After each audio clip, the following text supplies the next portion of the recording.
শিল্প ও প্রযুক্তি দুটি ভিন্ন জগৎ হলেও কখনো কখনো একজন মানুষের হাত ধরে এই দুই জগৎ মিলে যায় এক নতুন সম্ভাবনায়।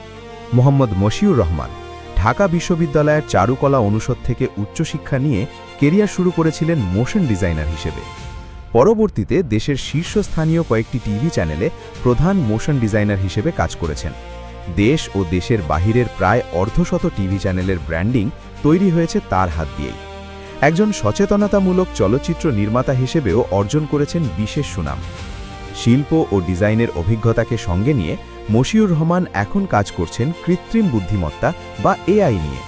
2025 সালেই তিনি উপলব্ধি করেন বাংলাদেশে এআই এর নৈতিক ব্যবহার নিশ্চিত করা খুবই জরুরি। সেই লক্ষ্যেই প্রতিষ্ঠা করেন বাংলাদেশের একটি অগ্রগামী এআই অ্যাওয়ারনেস উদ্যোগ ফিউচার মাইন্ড এআই, যে প্রতিষ্ঠানের কাজ হল এআই এর অপব্যবহারে সচেতনতা সৃষ্টি করা। এছাড়াও সচেতনতামূলক এআই ফিল্ম নির্মাণ, এআই শিক্ষার প্রসার এবং একটি শক্তিশালী এআই ইকোসিস্টেম গড়ে তোলাই তার প্রধান লক্ষ্য। ইতিমধ্যে এআই এর ভালো মন্দ দিক নিয়ে তিনি লিখেছেন এআই ডার্ক অ্যান্ড লাইট নামের একটি বই। শিল্পী থেকে এআই সচেতনতার পথিকৃৎ এই অনুপ্রেরণার গল্প নিয়েই আজকের দৃষ্টি পডকাস্ট। অতিথি হিসেবে থাকছে মোহাম্মদ মশিউর রহমান। যে কোনো ধরনের পাইপের কাজে নিশ্চিন্তে নির্ভরতায় ব্যবহার করুন জিবিটিএল এর পাইপ। এআই এখন এমন একটা বিষয় হয়ে গেছে আমাদের দৈনন্দিন জীবনের সাথে একদম মিশে যাচ্ছে এবং আগামীতে আরও বেশি মিশে যাবে। এই এআই দিয়ে এখন মানুষ ছবি বানাচ্ছে, ভিডিও বানাচ্ছে, ফিল্ম বানাচ্ছে, অফিসিয়াল কাজ তো হচ্ছেই। অনেকে বলছে যে এআই মানুষের চাকরি কেড়ে নিবে, আরও নানা বিষয়।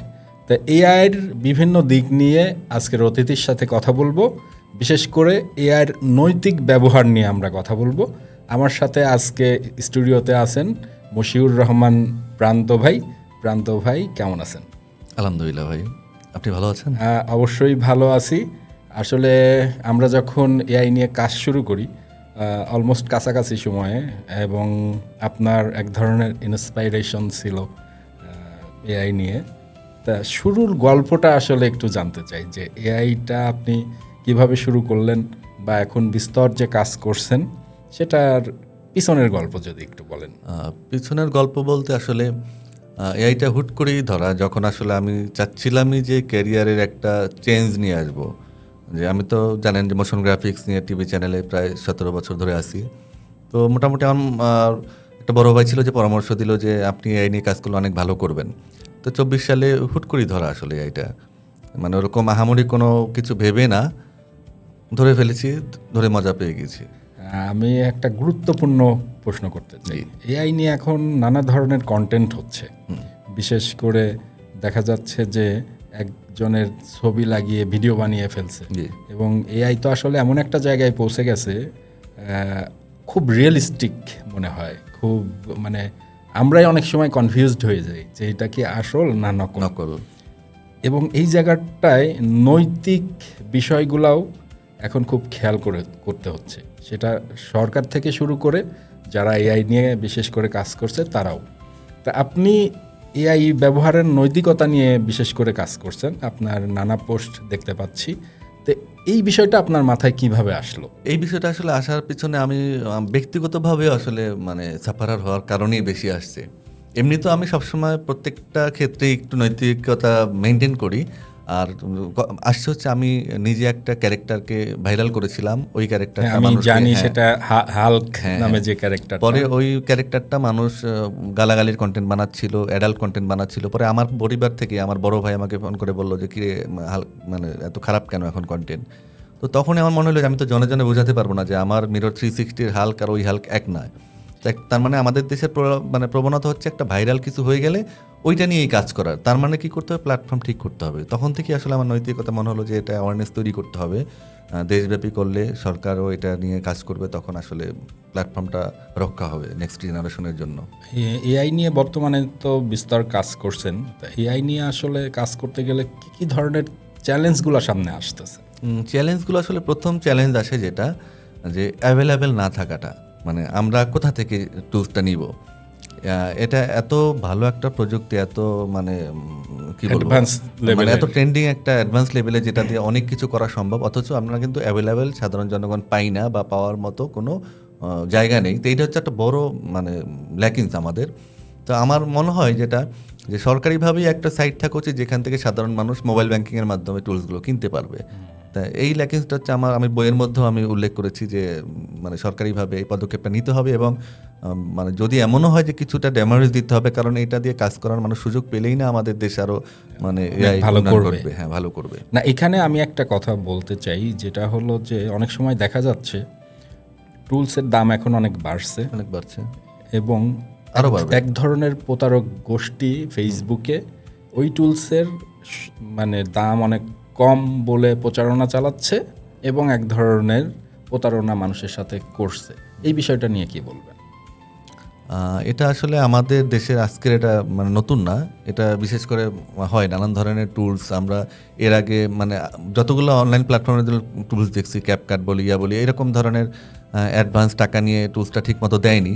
তো ওইগুলোর জন্যই বলছি যে আমাদের নির্ভরযোগ্য জায়গাটা কোন জায়গায়। আমরা যখন এখন এই টুলসগুলো কিনছি, আমরা আমাদের জিমেল দিয়ে দিতে হচ্ছে, পাসওয়ার্ড দিয়ে দিতে হচ্ছে। তো এটাও কিন্তু এক ধরনের আমাদের কি বলে প্রাইভেসি নষ্ট হচ্ছে। প্রাইভেসি নষ্ট। হ্যাঁ, তো আমাদের যদি সত্যি সত্যি ওরকম একটা জায়গা থাকে, তাহলে কিন্তু আমরা এই প্রতারকদের কাছ থেকে নেওয়া লাগবে না। আমরা কিন্তু ঘরে বসে একটা মানুষ তার মোবাইলে বিকাশের একটা সামান্য অ্যামাউন্ট দিয়ে সে প্র্যাকটিস করতে পারবে, কাজ করতে পারবে, এবং সে ভালো কাজ করলে এটা তার ক্যারিয়ারের জন্য কাজে লাগাতে পারবে।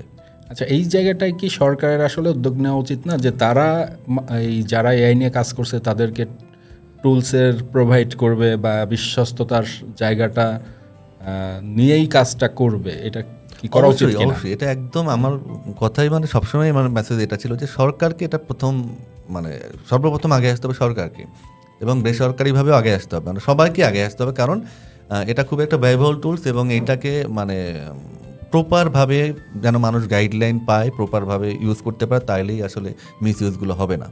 প্রান্ত ভাই, এআই নৈতিক বিষয় নিয়ে আপনি কাজ করছেন।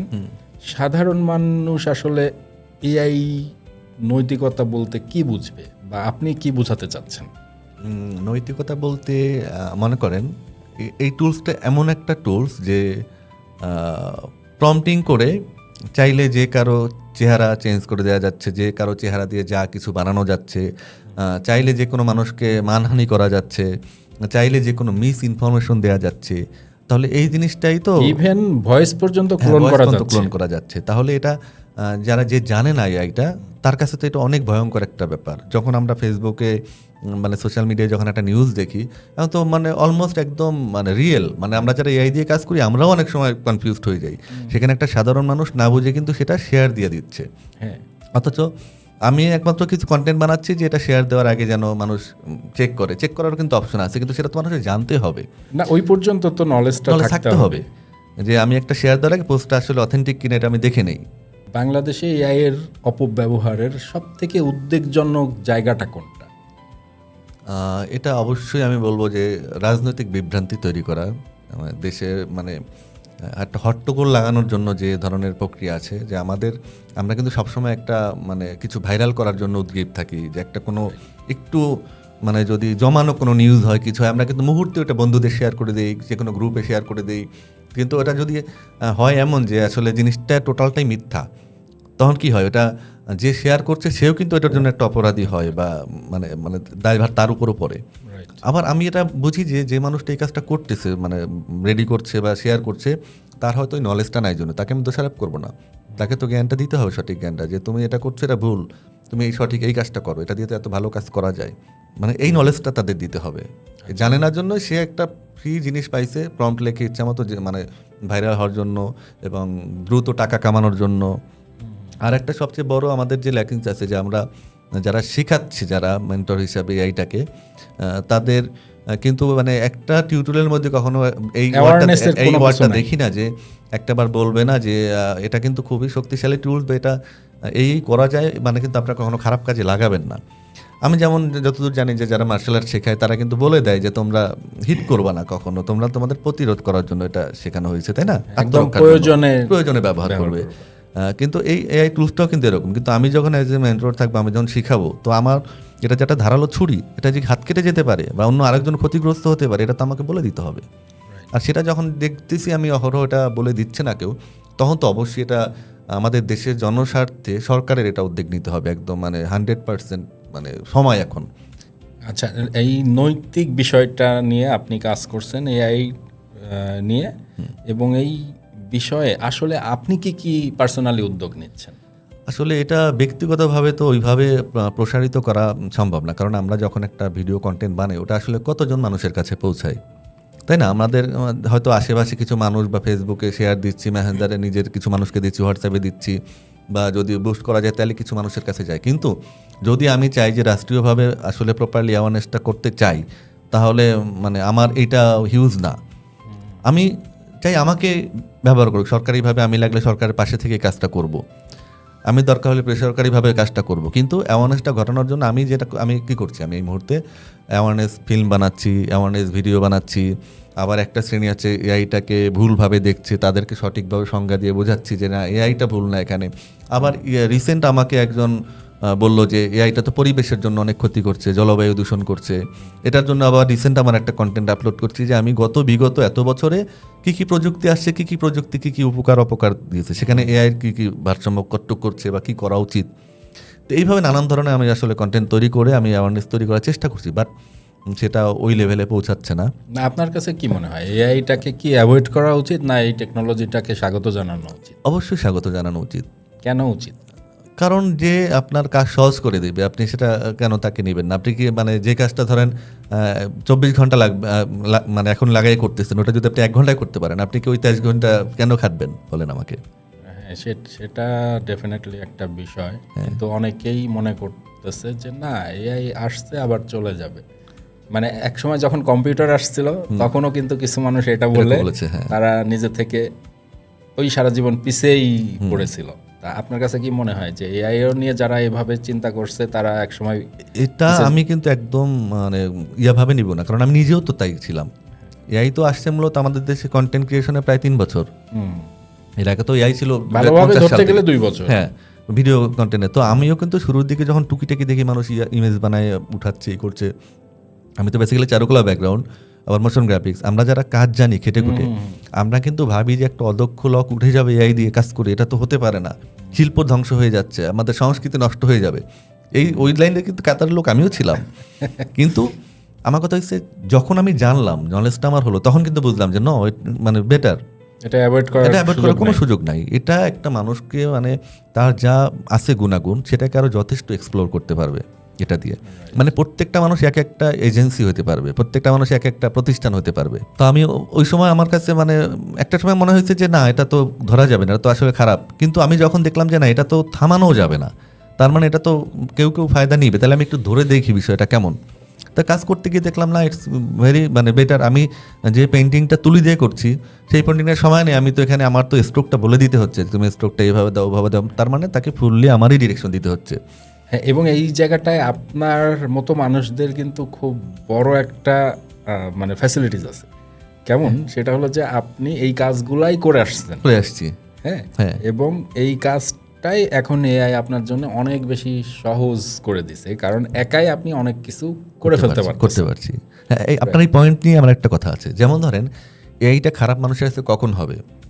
মনে করেন আপনি গান গাইতে পারেন না কোনোদিনও, আপনার বেসুরা গলা, কিন্তু আপনি এআই দিয়ে গায়ে মানে করেন যে একজন শিল্পী তাকেও পিছনে ফেলে দিলেন, তার মানে কি আপনি মার্কেটটাকে নষ্ট করলেন।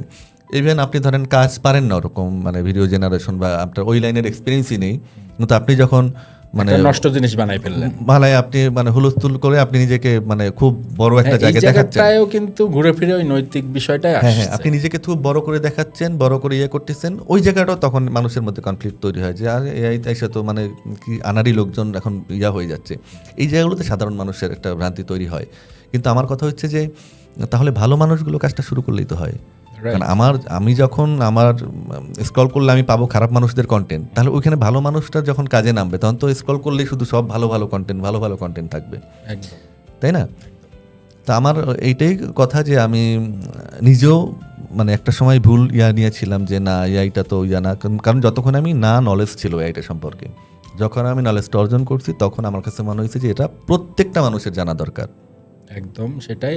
এবার আমি প্রান্ত ভাই একটু ফিল্ম নিয়ে কথা বলতে চাই। এআই ফিল্মের বিষয়টা, সেটা হলো যে আসলে আমাদের এখানকার আমাদের মতো মানুষ যারা, সবারই একটা চিন্তা থাকে যে আমি একটা ফিল্ম বানাবো।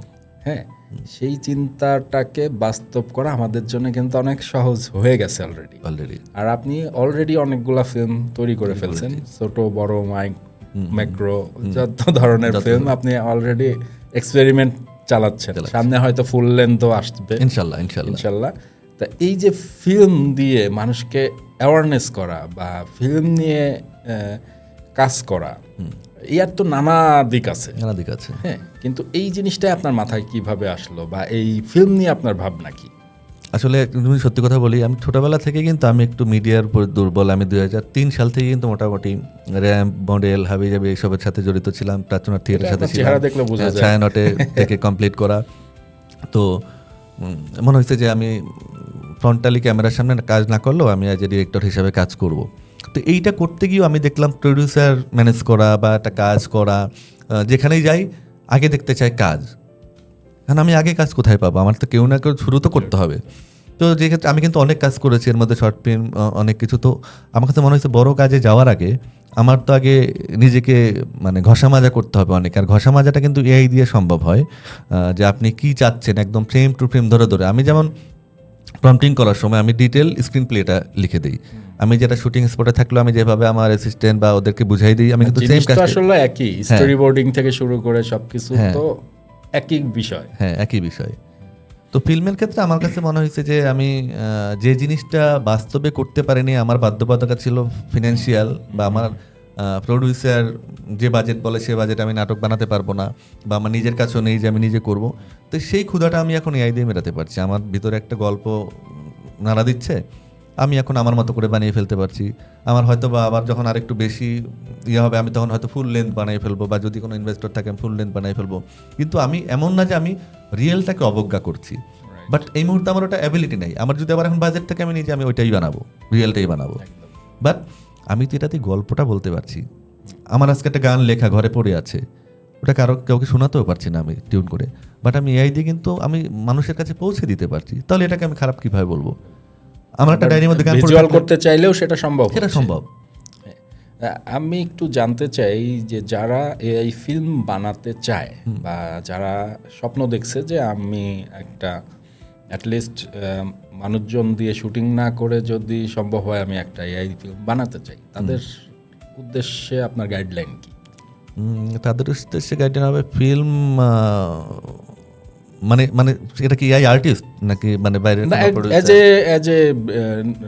মানে সে ধরেন এআই নিয়ে কাজ করে, হ্যাঁ, সে চায় যে আমি এআই নিয়ে একটা ফিল্ম বানাতে চাই, তার আসলে কোন কোন নলেজগুলো থাকা জরুরি? আচ্ছা, একদম প্রথম জায়গায় যে সমস্যাটা হচ্ছে আমাদের, আমি যেটা খেয়াল করছি বিগত এই 2 বছরে, প্রত্যেকেই রিল টাইপ বা একটা প্রম্পট দিয়ে সিঙ্গেল প্রম্পট দিয়ে কিছু একটা বানানোতে খুব অভ্যস্ত, এবং রিল টিল শেয়ার করে এভাবে। কিন্তু ওই যে রিলটার মধ্যে চাইলে কিন্তু গল্প বলা যায় 10 সেকেন্ডে 15 সেকেন্ডে। তো একটা বড় কিছু বানাতে গেলে ওই প্র্যাকটিসটা প্রথমে করতে হবে, যে কনসিস্টেন্সি ধরে রেখে ধাপে ধাপে আগানো। হোক 1 মিনিটের গল্প, যে আমি একটা 1 মিনিটের যদি আমার ফিল্ম হয় সেটা আমি ধরে ধরে আমার কন্টিনিউটি রেখে আমি যেতে পারছি। এবং এআই হলেও এটার মধ্যে এক ধরনের হিউম্যান ইমোশনটা দেওয়া দিতে পারলেই কিন্তু তখন সফলতা। এবং আমার যে ক্যারেক্টারগুলো ডায়লগ দিবে সেই ডায়লগ যেন মানে কান্না হলে যেন কান্নাটাই করে, মানে কান্না দেখলে যেন প্রাণবন্ত হয় যেন, মানে এই প্র্যাকটিসগুলো একজন মেকারের ক্ষেত্রে মানে জরুরি। প্রান্ত ভাই, এআই নিয়ে যারা বাংলাদেশে কাজ করছে, এই নৈতিক বিষয়টা নিয়ে আপনি প্রথম শুরু করেছেন এবং এটার উপর আপনি একটা বইও লিখেছেন, সেটা তাও বেশ আগে। এবং এই যে বইটা লিখলেন বা এই বইয়ের মাধ্যমে মানুষকে অ্যাওয়ারনেসটা সৃষ্টি করা যেতে পারে, এই বিষয়টা কিভাবে মাথায় আসলো? এইটা মাথায় আসার একটা কারণ আছে। আমার মনে হয়েছে যে আমি যদি একটা ভিডিও বানাই, বা একটা ভিডিওতে তো আমি এত কিছু বোঝাতে পারবো না, বা ভিডিও মানুষের দেখার অতখানি ধৈর্য হয় না। আমাদের দেশে সবাই কিন্তু স্ক্রল করে রিল দেখতেই পছন্দ করে। তো আমার কাছে তখন মনে হয়েছে যে এই মেসেজটা যদি দিতে চাই, আমি একটা বইকে মাধ্যম হিসেবে নেই। বইটা মানুষ পড়ুক না পড়ুক, আপনাকে গিফট করলে আপনি না পড়লে আপনার থেকে আরেকজন নেবে, সেও না পড়লে তার কাছ থেকে আরেক হাতে যাবে। একদম শেষ মুহূর্তে একটা ঝালমুড়িওয়ালা ঠোঙ্গায় গেলেও মানুষের চোখে পড়তে পারে। তো আমার কাছে মনে হয়েছে যে বইটা বেশ ভ্যালুয়েবল হবে। তো আমি কন্টেন্ট ক্রিয়েশনটা না শিখে আমার কাছে মনে হয়েছে শেখানোর আগে এটা যে ধারালো হাত কাটতে পারে, এটা যে মানে এই জিনিসটা আমার মনে হচ্ছে এটা আগে শিখাই, এর পরের বইটা আমি আসবো শেখানো নিয়ে। আর পরবর্তীতে কি আরও এই ধরনের বই আসার সম্ভাবনা? আমি অ্যাওয়ারনেসটা সবসময় কাজ করবো এটা নিয়ে ইনশাল্লাহ, আর পাশাপাশি আমি শেখানোটাও প্রপারভাবে কীভাবে শেখানো যায় ওটার জন্য আমি কাজ করবো পরে। কিন্তু প্রথম ধাপে আমার মনে হয়েছে যে আগে আমি এটা সম্ভাবনা, সংকট এবং দায়িত্বটা বুঝাই, যে একটা নতুন কিছু আসলে সেটা তো অনেকেই এটা সম্পর্কে জানে না, তাহলে এটা মানে ভুলভাবে ইউজ না করে এটা সম্ভাবনাটা জানো, এটা সংকটটা জানো। এবং সংকটটা শুধু মানে মানুষ না, আমাদের গভর্নমেন্টে তো এটা নতুন নতুন মানে সবার জন্যই নতুন, আমার জন্য নতুন, সরকারের জন্য নতুন। তো সবাইকে আমি ওই জিনিসটা অ্যাওয়ারনেস করতে চাচ্ছিলাম যে সবাই জানুক সংকট, সম্ভাবনা এবং দায়িত্বটাও কি নিতে হবে দেশের জন্য সেটা জানুক। আমি এটা চাই যে একটা কৃষক পরিবারের মানে একটা ইনোসেন্ট মেয়েও যেন এটা যারা না হয়। আমি অতখানি দায়িত্ববোধ শেখাতে চাচ্ছি মানুষকে যে যদি কেউ গাইডলাইন না পায়, সে গাইডলাইন ফিউচার ম্যান ডিআই দিবে। তুমি আসো, যোগাযোগ করো, তোমার কী কনসেপ্ট লাগবে, কী আইডিয়া লাগবে, আমি সাপোর্ট দিব, আমি তোমাকে বলে দেবো তুমি কোন পথে যাবা, ভালো করবা। আবারও এআই ফিল্ম নিয়ে একটু কথা বলতে চাই। আমি সম্প্রতি আপনার একটা ফিল্ম পাবলিশ হয়েছে, নাম সম্ভবত 2040 ঢাকা, রাইট? এই ফিল্মটা দেখার সময় আমার পুরো লোমটোম দাঁড়িয়ে গেল, এবং মানে আমি ফিল করতেছিলাম যে মানুষ যখন বিপদে পড়ে বা বড় ধরনের সিচুয়েশন তৈরি হয়, তখন ফ্যামিলি নিয়ে বা আদার্স নিয়ে কি ধরনের সিচুয়েশনটা ফেস করে, এবং এইটা আপনি অসাধারণভাবে তুলে ধরেছেন। এই ফিল্মটা নিয়ে যদি একটু, এই ফিল্মটা আসলে আমি দেখিয়েছি কিন্তু টর্নেডো জলোচ্ছ্বাস, হ্যাঁ, কিন্তু আসলে আমি কিন্তু আমার ড্রিম মানে আমি কল্পনা নিজেকে ওই জায়গায় দাঁড়িয়ে করছি ভূমিকম্প নিয়ে। আচ্ছা, আমরা সম্প্রতি যে ভূমিকম্পের একটা আতঙ্কে আছি, তো ওইটা আমার রেগুলার আমার মনের মধ্যে কাজ করে। আমি যখন অফিস যাই, আমার সন্তান যখন স্কুলে যায়, 8 বছরের ছেলে, আমার ওয়াইফ বাসায় থাকে, আমার কাছে সবসময় একটা জিনিস ফিল হয় যে আচ্ছা এরকম যদি বড় ভূমিকম্প হয়, আমরা 3 জনে 3টা জায়গায় মানুষ থাকলে আমাদের কে কী বিপদে পড়ছে আমরা জানতেও পারবো না, বা কী অবস্থা হবে। ওই ক্রাইসিস মোমেন্টটা আমি ওই ফিল্মটার মধ্যে কয়েকটা পরিবারকে দেখাইছি যে ওই মোমেন্টগুলো কীভাবে মানুষ সারভাইভ করবে বা মানুষ কীভাবে সচেতন থাকতে পারে। বা আবার আরেকটা জিনিস বোঝানোর চেষ্টা করছি যে মানুষ যতই অহংকার করুক, সৃষ্টিকর্তার দেয়া এই প্রাকৃতিক দুর্যোগ, এই জায়গায় সবাই খুব শিশু বা কারো কিচ্ছু করার নেই। তো এই জায়গায় আমরা সচেতন থাকতে পারি, আমরা ওই জায়গা থেকে আমার এই ফিল্মটা করা আসলে। তো আমার একটাই কথা থাকবে যে এই ফিল্মটা মানে সবাই একবার হলেও দেখবেন, মানে এআই কন্টেন্ট হিসেবে যেন কেউ এটাকে আসলে ইগনোর না করে। কারণ আমার বার্তাটা হচ্ছে যে আমি ভূমিকম্প নিয়ে জানি, আমার সন্তান তো নাও জানতে পারে, ও তো সচেতন না, ওকে তো আমার শিখাইতে হবে, বাবা তুমি এটা করো, ওটা করো, এটা হলো সিঁড়ি দিয়ে দৌড় দিয়ে নামবা না, এটা থেকে লিফটে উঠবা না, তুমি এরকম একটা জায়গায় স্টে করবা, বা তোমার বন্ধুদের সহ যারা, মানে আমি সবসময় ওই ধরনের সচেতন বিষয়টা যাতে মাথায় ঢুকে। এবং আমি এইটা নিয়ে বেশি করতেছি আমার নেক্সট জেনারেশন নিয়ে। আমাদের জেনারেশনের অনেককেই আমি চেঞ্জ করতে পারবো না, মাইন্ড চেঞ্জ করতে পারবো না, কিন্তু আমি বা আমরা কি পারবো পরবর্তী জেনারেশনের জন্য একটা ভালো কিছু করার চেষ্টা করতে পারবো আমরা, যে ওরা যেন একটা সুন্দর ডিজিটাল প্ল্যাটফর্ম পায়, ওরা যেন একটা ভালো গাইডলাইন পায়। তো ওই জায়গাগুলো নিয়ে আমি খুব গভীরভাবে ভেবে, আর এই ফিল্মটাও আমার ওই কারণে করা যে প্রত্যেকটা মা বাবা যেন দেখে এবং দেখে যেন সচেতন করে তাদেরকে, যে প্রাকৃতিক দুর্যোগগুলো নিয়ে আলোচনা করে, এগুলো পরিবারের মধ্যে আলোচনা হওয়া উচিত, ওই অ্যাওয়ারনেসটা করা। বাচ্চাদের নিয়ে যেহেতু কথা হচ্ছিল, আমাদের ছোটবেলায় আমরা কিন্তু মিনা কার্টুন পেয়েছি বা এরকম আরো অনেক সিরিজগুলা পেয়েছি, যেগুলা আমাদেরকে এক ধরনের শিক্ষাও দিয়েছে, আবার আমাদের ভালো লাগাটাও অনেক ছিল এই জিনিসগুলোর প্রতি। তাই ভবিষ্যতে কি আপনার বাচ্চাদেরকে উদ্দেশ্য করে এই ধরনের ফিল্ম করার ইচ্ছা আছে, বা এটার মধ্যে যে অ্যাওয়ারনেসের ব্যাপারটা থাকবে এরকম কিছু করার প্ল্যান আছে কিনা? হ্যাঁ, আমার তো একটা রোড ম্যাপ আছে এই নিয়ে 2 বছরের। তো ওই 2 বছরের রোড ম্যাপটার মধ্যে আমার এইটা একদম উল্লেখ করা গেছে যে আমরা 90 দশকের ছেলেমেয়েরা আমরা মিনা কার্টুন দেখে অনেক কিছু শিখেছি। আমাদের যে সাবান দিয়ে হাত ধুতে হয়, আমাদের পরিচ্ছন্ন থাকতে হয়, এগুলো অনেক কিছু আমরা অ্যাটিটিউড শিখেছি, কিন্তু এই কার্টুনগুলো ছিল ব্যয়বহুল অনেক। আর এখন হচ্ছে এই আইডিয়া এর থেকেও অনেক বেটার কার্টুন বানানো যায়, যে তাহলে আমি কেন মানে হিউজ কার্টুন বাচ্চাদের শিক্ষামূলক বানাবো না। আমার কথা হচ্ছে যে এটা শুধু মানে একটা পার্সন না, এটা রাষ্ট্র, একটা রাষ্ট্রের সরকার, মানে মানে সরকারি বেসরকারি সবভাবেই কার্টুন হতে পারে বাচ্চাদের জন্য, শিক্ষামূলক বিভিন্ন ধরনের টপিক নিয়ে। আর কারণ কি, আপনি তো বাচ্চাদের ডিভাইস থেকে দূরে রাখতে পারবেন না, কিন্তু যখন ডিভাইসে প্রচুর পরিমাণে ভালো পজিটিভ কন্টেন্ট থাকবে তখন কিন্তু ওদের সামনে ওইগুলোই যাবে। হ্যাঁ। এবং এন্টারটেনমেন্টের entertainment-এর মাধ্যমে এটা এমন না যে ওদের বোরিং ভাবে শেখানো হবে, একটা গল্পের মধ্যে একটা সুন্দর একটা অ্যাটিটিউড শেখানো, একটা গল্পের মধ্যে সুন্দর একটা লাইনিং করার, এইভাবে আমি চাচ্ছি যে হিউজ এআই কন্টেন্ট হোক। কারণ এআই দিয়ে খুব সহজে বানানো যায়, যেহেতু আমরা চাচ্ছি যে সবাই মিলে যদি এভাবে মানে বাচ্চাদের নিয়ে কাজ করি, মানে আমাদের পরবর্তী জেনারেশনটা ভালো কিছু শিখবে। কারণ আমি পাশ্চাত্যের ভিডিওগুলো দেখা থেকে ওদের ফেরাতে পারবো না ডিভাইস থেকে, পারবো আমি কি করতে, যে ওখানে প্রচুর পজিটিভ ইনপুট দিতে এবং স্বল্প খরচে স্বল্প পরিশ্রমে। আপনি এআইকে সার্বজনীন শিক্ষায় রূপ দিতে চান, জি। সাধারণ মানুষের কাছে এআই শিক্ষাটা পৌঁছে পৌঁছে দিতে দিতে চান। চাই। সেইটার পদক্ষেপ কি কি আপনার? সেটার প্রথম পদক্ষেপ হিসেবে তো আমার অ্যাওয়ারনেস ভিডিও ক্যাম্পেইন, আমার রেগুলার, আমার মনে করেন futuremindai.org, এখানে ঢুকলে কিংবা আমার ফেসবুক পেজ বা ইউটিউব পেজে গেলে এটা একটা ইউনিভার্সিটি হয়ে গেছে, ইউনিভার্সিটি লেভেল।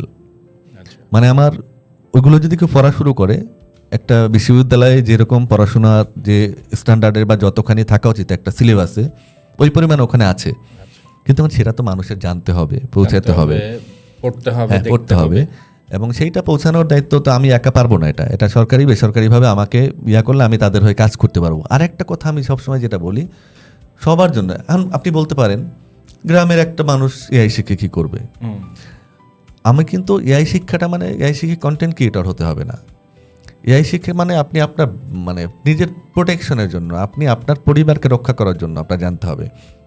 আপনার পরিবারে যদি একটা খারাপ ভিডিও বা ইমেজ আপনি দেখানো হয়, কেউ দেখায়, আপনি এআই না জানলে তো আপনি হার্টের গেলে হার্ট অ্যাটাক করবেন বা স্ট্রোক করে ফেলবেন।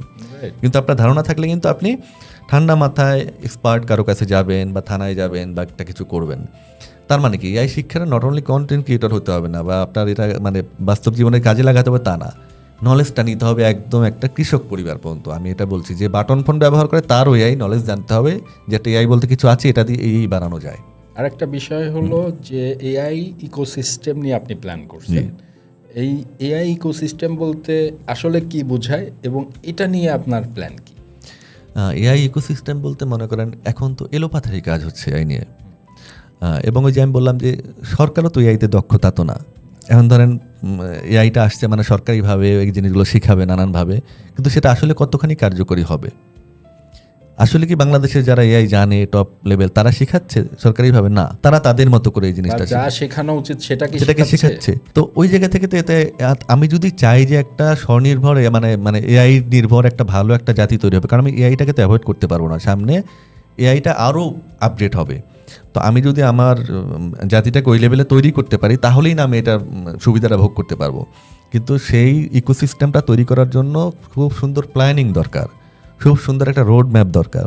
সেই রোড ম্যাপটা আমি করেছি, যেটার মাধ্যমে সম্ভব। কারণ আপনি যখন এলোপাথারি শিখাবেন, যখন তো যে যার মতো শিখে যেমন তেমন করবে, অমুককে ভালো লাগছে না আপনি তাকে নিয়ে একটা কিছু বানিয়ে ফেলেন, আপনি তাকে ভালো লাগছে না তাকে নিয়ে একটা কিছু বানিয়ে ফেলেন, কিন্তু আসলে তো এটা ভালো একটা কাজে লাগানোর জিনিস, এটা তো এরকম ব্যবহার করার জিনিস না। এবং সেটা তো সার্বিক তত্ত্বাবধান করবে সরকার, আমাদের কিছু ডিপার্টমেন্ট, আইসিটি, সাইবার ক্রাইম, এরাও একত্রিত হতে হবে বিভিন্ন পদক্ষেপ নেওয়ার জন্য।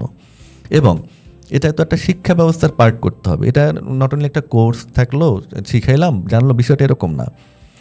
আমার রোডম্যাপে হচ্ছে শেখানোর পরে তাকে পর্যবেক্ষণ করতে হবে, সে কতটুকু পারছে না পারছে তাকে দেখাতে হবে, তাকে গাইডলাইনে আনতে হবে এবং একটা পর্যায়ে গিয়ে তাকে সার্টিফিকেট দিতে হবে।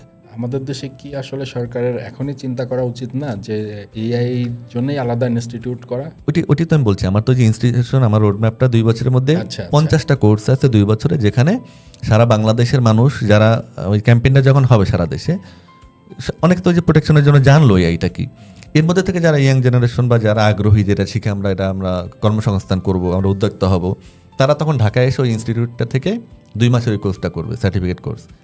এবং 2 মাসে তারা এটা ফ্রি কোর্স, সরকার থেকে করাতে হবে না। আমি শর্ট কোর্সের কথা বলছি না, লাইক 4 বছরের জন্য একটা ওইটারই এটা প্রথম পদক্ষেপ। প্রথম, okay. হ্যাঁ, এটা হচ্ছে প্রথম পদক্ষেপ। এইটা করার পরে যখন দেখা যাবে যে না আগ্রহী বাড়তেছে বা শেখানোটা হচ্ছে, তখন হচ্ছে প্রপার একটা সাবজেক্ট হিসাবে ডিপার্টমেন্ট ওয়াইড এই জিনিসগুলো।